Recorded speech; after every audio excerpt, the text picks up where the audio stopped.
Blocked my friend who violated my privacy at her clinic job after she sent my health info to her snooping boyfriend. I'm 23F, and just recently, I had to make the painful choice to block Alice, my friend of 10 years. I know it sounds extreme, but after what she did, I couldn't just let it slide. Alice and I go way back, but the person she is with her boyfriend now isn't someone I recognize anymore. Everything started falling apart when I found out Alice used her work computer, yes, at her job at a doctor's clinic, to look up my health insurance information without my consent. But it doesn't end there. She actually took a photo of it, and sent it to me through messages. Messages her boyfriend of a year can, and often does, read anytime he wants because he uses her laptop for everything. She knows this, but doesn't seem to care. It gets even more twisted. From my view, her boyfriend isn't just a bad influence, he's a parasite. Alice has spent thousands on this guy, including buying a motorcycle that got impounded because he couldn't be bothered to get a license, or even a permit. He uses her credit card to buy drugs, he's driven her car while trashed, and he's basically made himself at home in every aspect of her life, even using her laptop to keep tabs on all her private conversations. It feels like he's trying to keep her to himself by isolating her from everyone and, unfortunately, it's starting to work. When I saw that photo of my private health info on my phone, my first reaction was fear, then absolute fury. I demanded to know why she'd do something so violating. She just laughed it off, telling me she was curious. Curious? I was so upset I snapped at her. How stupid can you be? You work in a clinic and don't know what HIPAA is? She just left me on read. No apology, no accountability. I assumed she ran off to Bella, our mutual friend. When days passed with no real response, I blocked her. I couldn't risk my information like that, especially knowing her boyfriend rummages through her phone and laptop. I turned to Clara and Bella to vent and get some support. Clara, thank God, got it right away. She was as shocked as I was. She literally said she couldn't understand what Alice was thinking. But Bella loves nothing more than being a devil's advocate, and she's always had this strange snarky edge toward me. She insisted Alice only had good intentions, and was just being playful or trying to connect with me as a friend. I couldn't believe what I was hearing. That's not playful, that's criminal. I told Bella bluntly, this wasn't about connecting. A real friend would just reach out, talk, and ask for permission. Instead, Alice risked her job, committed a massive HIPAA violation, and possibly exposed all my private info to her loser boyfriend. I even pointed out, what if my SSN had been there? What if her boyfriend, who clearly doesn't care about boundaries, decided to take out credit cards in my name? A few days later, Bella wanted to hang out. I agreed, but told her up front that I'd blocked Alice and wanted to keep things separate. I told her, and Clara, they could keep their friendships with Alice, but I just wasn't comfortable seeing her. Bella totally iced me out, left me on read for days. When she did finally reply, it was this sorry if I hurt you non-apology, telling me I should have said something if I didn't want her opinion, and that our views are clearly just too different. The whole thing just reeked of her pushing the blame back onto me and refusing to take any responsibility. Meanwhile, Clara and I were supposed to hang out. She bailed the first day saying she picked up a shift, which was fine, life happens. But then she ghosted me again the second time we planned to meet. A few days later, she apologized, asking if I was free that weekend. I got suspicious and asked if she'd talked to Bella. She casually admitted she'd gone out with Bella the day Clara and I were supposed to be together. Bella even mentioned a jewelry stand in her apology, and sure enough, Clara confirmed they'd gone there. After Bella dropped Clara off, she texted her apology to me. That's when it hit me. I've been trying to spend time and keep some normalcy with both these friends, only to be ghosted and left behind. It feels like they got together to plot something. I wouldn't be surprised if they're planning some kind of intervention or ambush to try and make me forgive Alice. The trust I had in any of them is gone. I feel so hurt and betrayed. I've tried to be honest, to set boundaries for my own safety, but all I get is being iced out, ghosted, and apparently, guilt-tripped. Now I'm starting to wonder if this is the price I'm paying for just standing up for myself and expecting my friends to respect my privacy. Update 1. I was blindsided when I discovered that my best friend of 10 years, Alice, had used her work computer to look up my health insurance information. She snapped a photo of the screen with her phone and casually sent me the screenshot in a message, almost as if it were a funny meme and not a severe breach of my privacy. It stung even worse knowing that Alice works at a doctor's clinic and should absolutely know better. And to make matters worse, her boyfriend has constant access to her messages via the laptop he uses. Suddenly, the thought that he could easily stumble upon my personal health details made my skin crawl. When I confronted Alice, I braced myself for at least an ounce of remorse, something genuine. Instead, I was met with silence. No apology, no explanation, just an empty void where a friendship used to be. The realization hit hard, and, with no closure in sight, I blocked her. It felt like losing a limb. Desperate to make sense of it, I reached out to Bella, someone who always insists on seeing every side of every situation. Usually, Bella is the reliable devil's advocate in my life, which sometimes helps me see things more clearly. But this time, her reaction left me floored. She brushed off my hurt, saying Alice was just being playful and was only trying to connect with me. I felt like I was screaming into a void, my pain dismissed as an overreaction, my boundaries treated like nothing. I finally found some solace with Cassie. Unlike Bella, Cassie understood how utterly absurd and serious the situation was. She got it, why I felt violated and betrayed, why Alice's actions weren't just a prank. Cassie was the only one who really seemed to stand beside me. But just when I thought I found some ground to steady myself, everything slipped out from under me again. Cassie and I had plans to spend time together, something I was looking forward to more than I realized. Then, suddenly, she went out with Bella on one of those days we were supposed to hang out. After that night, Cassie vanished from my life, ghosting me with no warning, no explanation, just silence. Now I'm left feeling iced out from every direction, nursing wounds that go deeper than betrayal. I'm trying to make sense of it all, but mostly I'm just hurt and confused, wondering how my closest friendships unraveled so quickly, and if I ever really knew any of them at all. Update 2. I have been dealing with some pretty serious health issues lately, progressively getting worse with no real answers, and until recently, I hadn't been able to find a decent doctor to help me. I was scared, frustrated, and exhausted, just navigating endless phone calls and appointments, desperate for some clarity or relief. One day, something happened that added a whole new layer of confusion to everything. My friend Alice, who works at a medical office, decided to take matters into her own hands. Without asking me, she went and looked up my health insurance information. Then, she took a photo of it. That realization really threw me off. All those years of trusting her, and she just bypassed me entirely. When I confronted her and asked why she did that, she just texted back, "I was curious." I know, on some level, she probably had good intentions and was just trying to help. But still, she never had my permission to snoop around in my records or take a photo of my sensitive information. If she had only asked me before doing it, I would have immediately said no, not just for my own privacy, but because I would hate for her to jeopardize her job over me. The kicker is, if only she had talked to me first, I could have just told her that I'd already found a new doctor, all on my own. Now there's this other worry gnawing at me. Who did Alice send the photo to? As far as I know, she just sent it to me, but her boyfriend uses her laptop and basically has access to everything she owns. I never thought anything of it until he suddenly brought up my specific health concerns that I had confided only in Alice. That's when it hit me, he must have read our conversations, and, to make it worse, sometimes he sends messages from her phone or laptop pretending to be her. So there's a very real possibility that he saw that photo with all my private info. Thankfully, my social security number wasn't in the photo. I only asked, what if it was? Because that would have made everything so much more serious.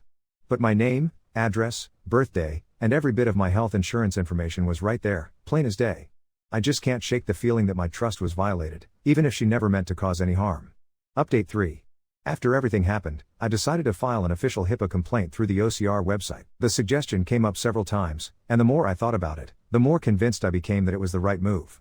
In the days that followed, I took a hard look at my friend group and realized that we'd all been drifting apart for quite some time, not just because of this one incident. Alice and I especially had been growing more distant even before any of this went down.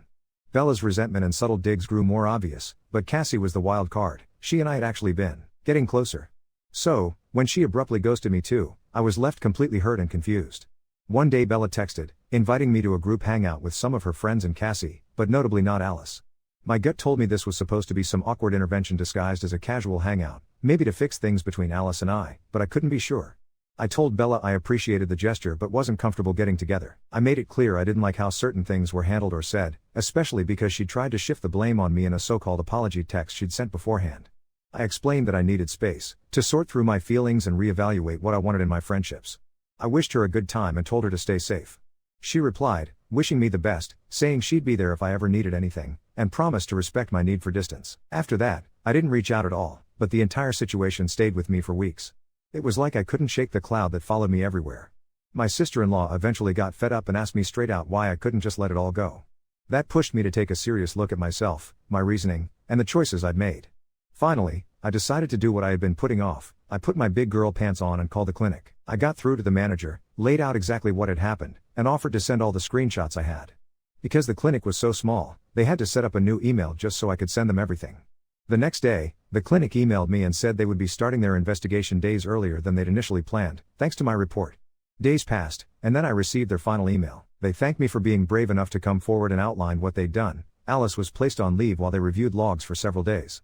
She was ultimately brought in for an HR meeting, required to undergo HIPAA training, and the clinic put additional precautions in place to ensure something like this wouldn't happen again. I know this wasn't the dramatic outcome many people might expect. I did what I felt was right, what people suggested, but in the end, the clinic made its own decision. Deep down, I hope this was the wake-up call Alice needed. Since all of this, I haven't heard a word from Alice, Bella, or Cassie. My honest view is that Alice made a stupid, careless mistake that nearly cost her her job and destroyed our friendship.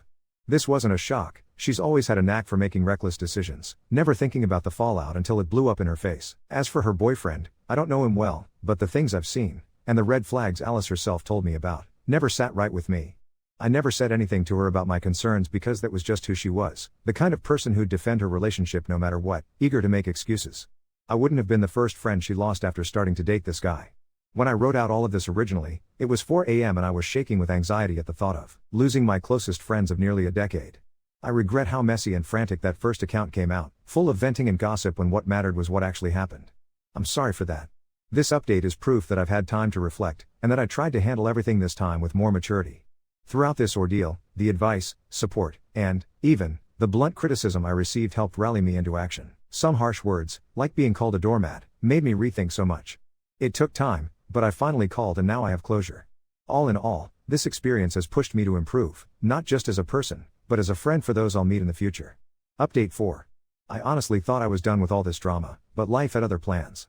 It's been about 3 months since I filed that HIPAA complaint and cut ties with Alice, Bella, and Cassie. I'd finally started to move on. New job, new routines, even started dating someone. Then last week, everything came crashing back in the most unexpected way. I was at Target, just minding my own business in the pharmacy section picking up my prescription, when I heard a familiar voice behind me. It was Cassie, but she wasn't alone. She was with some guy I'd never seen before, and they were clearly close. Really close. Like, inappropriately touching each other in public close. What struck me as weird was that this definitely wasn't her boyfriend of 2 years, Mark, who I'd met several times. She spotted me before I could escape, and the look on her face was pure panic. She quickly stepped away from the guy and walked over, acting like nothing had happened. "Hey. Oh my God, it's been forever," she said, way too cheerfully. The guy she was with looked confused and annoyed, muttering something about waiting in the car before leaving. We ended up talking for a few minutes, and it was so awkward. She kept asking about my health, if I'd found a good doctor, all these questions that felt way too personal given how she'd ghosted me. But here's the kicker, she mentioned that Alice had been going through a really rough time and that her relationship with her boyfriend had gotten complicated. I didn't want to seem too interested, but I couldn't help asking what she meant. Cassie got this weird look and said, "Well, you know how he was always using her stuff? Turns out he was doing more than just reading her messages." She paused, then added, "Alice found out he'd been talking to other girls. For months. Some of them. Using her accounts." My blood went cold. If he was messaging other people while pretending to be Alice, what else had he done? What if he'd used that photo of my health information somehow? Cassie must have seen the look on my face because she quickly said, "But I'm sure your stuff was fine. Alice would never let anything happen to your information." The conversation ended abruptly when the guy from before came back into the store looking impatient. Cassie made some excuse about having to go, but not before saying something that's been haunting me. "You know, Alice always said you were the smart one for cutting her off when you did. She wishes she'd listened to you about him." I've been a mess ever since. Part of me feels vindicated. I was right about her boyfriend being bad news. But another part of me feels sick thinking about what might have happened to my personal information while he had access to Alice's phone and laptop. I keep wondering if I should reach out to Alice, or if I should just let sleeping dogs lie. The worst part? I can't shake the feeling that Cassie was trying to tell me something more. The way she kept emphasizing certain words, the nervous energy, it felt like she wanted to say something but couldn't. And seeing her with that other guy while she's supposedly still with Mark. It makes me question everything I thought I knew about any of them. I never expected to care this much about people who hurt me so badly, but here I am, 3 months later, still getting pulled back into their drama. I thought blocking Alice would be the end of it, but it feels more like it was just the beginning of something much messier. I don't know what I'm supposed to do with this information, or if I even want to know what really happened after I walked away. But I have this nagging feeling that the story isn't over, and that scares me more than I want to admit. Update 5. I wish I could say that running into Cassie at Target was the end of it, but apparently the universe had other plans. What happened next completely blindsided me and honestly makes me question everything I thought I knew about the past few months. 2 weeks after that awkward encounter, I got a text from an unknown number at 11:47 p.m. on a Tuesday. The message just said, "We need to talk. It's about Alice and what really happened. Meet me at Riverside Park tomorrow at 2 p.m. if you want answers. Come alone." I stared at that text for probably 20 minutes. The only I could think of was Mark, Cassie's boyfriend. But why would he want to talk to me? We'd barely exchanged more than pleasantries in the past. Still, something about the urgency in that message made my stomach twist. Against my better judgment, I showed up. Mark was already there, sitting on a bench by the duck pond, and he looked awful. Like he hadn't slept in days. When he saw me, he stood up so fast he almost tripped. "Thank God you came," he said, running his hands through his hair. "I wasn't sure you would." "Mark, what is this about? And how did you get my number?" He looked around nervously before answering. Cassie had it saved in her phone. Look, I know this is weird, but I had to reach out. There's stuff you need to know. About Alice, about what her boyfriend was really doing, and about. He paused, his jaw tightening. About Cassie. My heart started racing. What about Cassie? She's been lying to you. To me. To everyone. His voice cracked a little. That guy you saw her with at Target? That wasn't some random hookup. She's been seeing him for months. Since before Alice's whole situation even happened. I felt like the ground was shifting under my feet. Mark, I'm sorry, but what does this have to do with me? With Alice? Because, he said, pulling out his phone, Alice's boyfriend wasn't the only one reading private messages. He showed me a screenshot of a text conversation. It was between Cassie and someone saved as Jay in her contacts. The messages made my blood run cold. Cassie, she filed the complaint. Alice is going to lose her job. Jay, good. Maybe now she'll learn to mind her own business. Cassie, I feel bad though. They were really close. Jay, don't. You said she was always judgy about relationships anyway. She probably would have tried to break us up if she knew about us. Cassie, true, and Mark is getting suspicious. We might need to cool it for a while after this. Jay, whatever. Just make sure she doesn't find out Alice was trying to help her. Help me? I looked up at Mark, confused. What does that mean? That's the part that's going to mess with your head, Mark said, sitting back down heavily. I've been putting pieces together for weeks. Alice didn't look up your insurance information because she was curious or nosy. He paused, like he was trying to figure out how to say something difficult. She found out her boyfriend had been stealing mail from your apartment building. Including some medical bills that had your insurance info on them. She was trying to figure out what he'd taken and if your identity had been compromised. She was going to tell you everything, but she panicked when you confronted her. I felt like I'd been hit by a truck. That can't be right. It gets worse, Mark continued. Cassie knew. She knew Alice was trying to protect you, and she let you file the complaint anyway. She even encouraged you to do it because she was scared you'd start asking questions about why Alice's boyfriend had your mail in the first place. Why would she care about that? Mark's expression darkened. Because Cassie's boyfriend, the guy you saw her with, he's Alice's boyfriend's roommate. They've been running some kind of mail theft scheme together, taking packages, bills, anything with personal info they could use or sell. The park started spinning around me. All those months of feeling betrayed, of thinking Alice had violated my trust, and she'd actually been trying to help me? Where is Alice now? I asked quietly. She quit her job before they could fire her. She's been staying with her aunt upstate, trying to figure out what to do. Her boyfriend cleaned out her bank account and disappeared about a month ago. Took her car too. I couldn't speak. The guilt was overwhelming. Look, Mark said, standing up, I don't know if any of this changes things for you. But I thought you deserved to know the truth. Alice never blamed you for the complaint. She said she understood why you did it, and that she should have been honest from the beginning. Why are you telling me this now? I managed to ask. Because I'm done being lied to, he said bitterly. And because Alice asked me to. She's been trying to work up the courage to reach out to you herself, but she's scared you hate her. After he left, I sat on that bench for 2 hours, trying to process everything. The worst part wasn't just learning that I'd been wrong about Alice. It was realizing how easily I'd been manipulated by people I thought cared about me. Cassie had orchestrated the whole thing. She'd isolated Alice from me, convinced me to file the complaint, and then ghosted me to avoid dealing with the fallout, all to protect her affair and her boyfriend's criminal activities. I drove straight home and did something I never thought I'd do. I unblocked Alice's number and sent her a simple message, "Can we talk?" Her response came back in less than a minute, "I've been waiting for you to ask. We're meeting tomorrow. I don't know if we can fix 10 years of friendship after everything that's happened, but I owe it to both of us to try.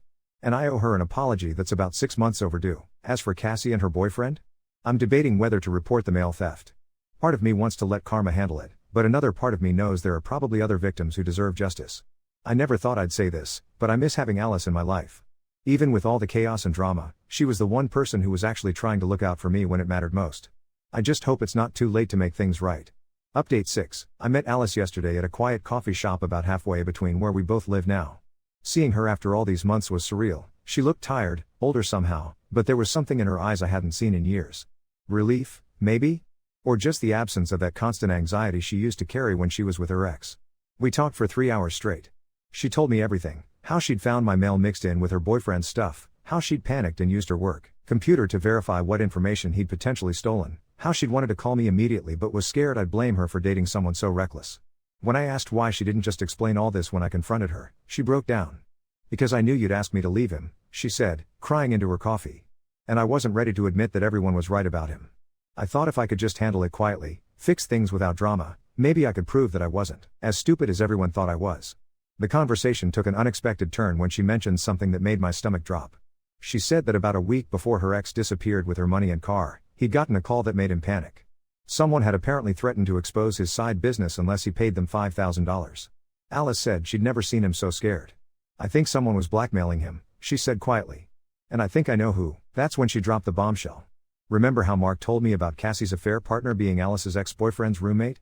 Well, according to Alice, there was a falling out between them right before everything imploded. Her ex had apparently caught Cassie's boyfriend skimming money from their mail theft operation and threatened to turn him in.